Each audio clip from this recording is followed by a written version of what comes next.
What are your thoughts on the top teams in the West? Well, I didn't get the memo. I didn't get the funeral arrangements. I didn't know LeBron, Luka, Austin Reeves. I didn't know the Lakers passed away. Y'all didn't tell me that. I didn't know they died. Why wasn't they on that graphic? That's the problem I have. You definitely got to put them up in there. 11-4 record. And when you watch the Lakers play, yes, you're getting MVP numbers from Luka Doncic. Yes, you're getting all NBA play from Austin Reeves. But damn it, it's the others. It's Rui Hachimura that's having a hell of a season right now. It's the return of LeBron James that's going to help DeAndre Ayton offensively and defensively, right? We know that they're going to put up points. We know that J.J. Redick is a hell of a coach when it comes to offensive schemes. Defensively is where they're going to that they need LeBron James the most. That high IQ, that voice on the back line. So I'm looking at the Lakers and they're top 4 team in the Western Conference. I don't disagree. I mean, I put Golden State kind of right on the outside when healthy because they have the experience. They do have winners. There's a class that's right behind OKC and Denver. But to say that these guys are near them, I don't think it's even close. Who? Oh, Houston. They said Houston is close to OKC or like in the top tier with them.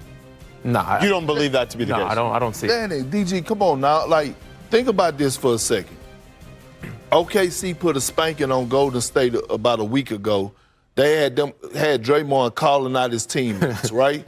They embarrassed the Lakers. Yeah. Right? Opening night, they didn't do that to the Houston Rockets. It took a double overtime win for them to even get to that point. Now look, OKC should be the clear-cut favorite the way that they're balling led by SGA, and they're not even healthy. But when I look at the Rockets and you look at the rest of those teams, the Rockets are right in the thick of things. Yeah, I do like how they're playing. I was wrong about them. With the injury of Fred VanVleet, I didn't think they'd be this good this early. But they're showing me some things. Again, OKC's in a class of their own, bro. There's nobody even close to them. Houston is making a case, but when it comes down to the playoffs, you need a steady point guard. You need somebody to set the table. And right now they're developing Reed Shepherd, but I'm just not sure he's there or going to be there at that time. Well, there was a team that took them to a 7th game, and then Aaron Gordon got hurt, and that changed kind of the dynamics of that potential series, Shams. What's different about those Denver Nuggets? George, so it's interesting you say the name Aaron Gordon. So yesterday, before the game, there was soreness that he reports. And so the Nuggets have the luxury right now to sit him in a game. And last season, they just did not have that. There were serious issues with the depth on the Denver Nuggets. And so they sit Aaron Gordon. They allow him to have rest. There's full optimism. He will be a go in Friday's Cup game in Houston. But now you have Tim Hardaway Jr., Jonas Valanciunas, Bruce Brown Jr., Cam Johnson.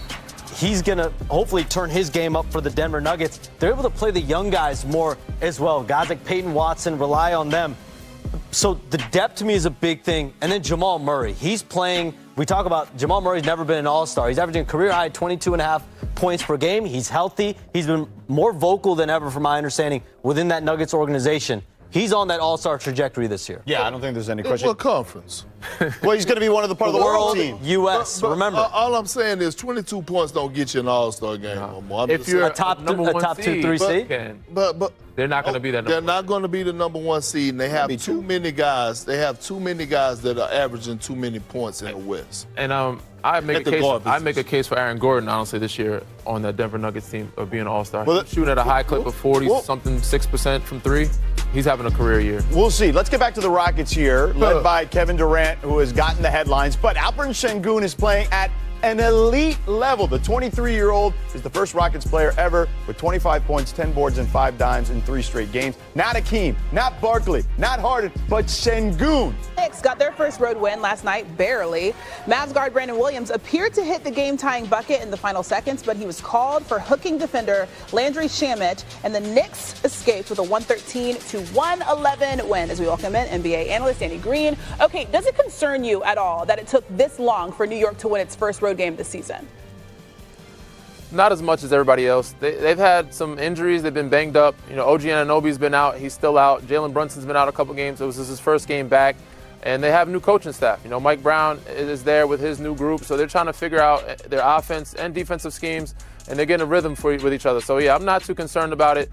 They will eventually, get things rolling and get more road wins. But if you want to be a great team, you do have to win on the road. So this is something that they need to work on and make sure it's not a weakness because they are a good team. But good teams can be beaten if you can't win it on the road. Right, and right now they're 8-1 at home, so we'll see if they're able to clean up things while they're away. Let's play a game of red light, green light, shall we? I'll give you a statement. Yeah. If you agree, it's green light. If you disagree, it's red light. The Pistons are serious contenders in the East. Red light, green light.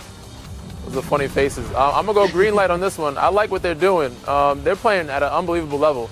Crazy to say, Cade Cunningham is taking his game to another level, which is unbelievable because he was at an unbelievable level last year. But the emergence of Jalen Duren being the most improved guy, and also the guys like Duncan Robinson, Paul Reed, Dennis Jenkins, they're role players playing at a high level. They've built some depth here and got a good rhythm early in the season. So I think they're really serious in the East. All right, let's go out west. The Warriors are still playoff contenders. Red light, green light. I'm going to go green light here as well. When you have Steph, Jimmy, and Draymond, those are all three guys that are known to be winners, right? They're vets, they're experienced. Steph is still showing you he can give you 40 ball anytime, any given night if he wants to, even against the young and upcoming Spurs. So, yeah, when you have him, you're going to have any chance to win a 7-game series. You have Steph Curry on the floor. All right, finally, keeping it in the West. The Thunder could win 70 games. Red light or green light? It looks like I'm going all green today because these guys are really rolling, and there's nobody even in their realm. Like, there's nobody in a category of them. They really separated themselves in a whole nother tier of basketball. They're playing unbelievable defense. They've gotten better from last year. Even though winning the championship, they're defending champs. Are more experienced, they have more depth, they're building up guys like A.J. Mitchell. So it's great to see what they're doing, but they're just in a league of their own right now. So, yes, green light, getting 70 wins. A.J. Mitchell being in with Jalen Williams. Wood. Here we are. We got the #1 offensive team in the league, the Houston Rockets. And let me show you a big reason why on this clip, why they're the #1 offensive team. Freeze! It's because this baby Jokic, Alfred Sengun, he has a mismatch right here on Donovan Mitchell. Now, I want you to pause it for a second. Leave it there because there's a lot going on right here.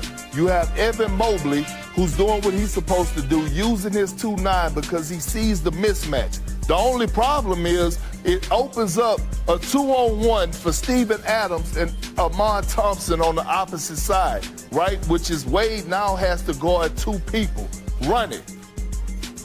You have Alfred Sengun. He's starting his crab dribble like he does best. Evan Mobley comes to clear himself. Steven Adams frees it. Does an excellent job of occupying Wade so that it frees up Amon Thompson to have the double flood, which he flashes to the dots and get this wide open pass from Alfred Sengun for the nice floater over Evan Mobley, and he knocks it down for 2 points. Now, this was the most important, most impressive possession games for the Houston Rockets, okay? You have this action going on. No Alfred Sengun is on the floor at the moment. It's a little bit over 5 minutes left to go in the game. It's a 3-point game. Now, freeze it. I want you to look at everything that's going on with the Rockets. You have a shooter in Aaron Holiday that's on that strong side corner.